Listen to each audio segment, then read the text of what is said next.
પોઈચા ગ્રામ panchayat ward 4ના વિજેતા સભ્ય ગેરલાયક ઠેરવાયા. ઉમેદવારી ફોર્મમાં સાચી હકીકત છુપાવ્યાનો આક્ષેપ.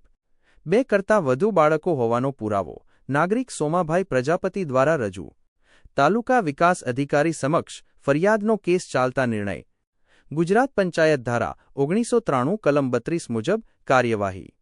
વોર્ડ 4ની અનામત બેઠક પરથી ચૂંટાયેલા કાનજીભાઈ ભરવાડ સદસ્યપદ માટે ગેરલાયક. સરપંચ વિરુદ્ધ કરાયેલા આક્ષેપનો કેસ હજી પેન્ડિંગ. અરજદારનો વિશ્વાસ આ કેસમાં પણ ન્યાય મળશે.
ગત 22/6/2025 રોજ સાવલી તાલુકાના ગામોની સામાન્ય ચૂંટણી સ્થાનિક સ્વરાજ્યની થઈ હતી.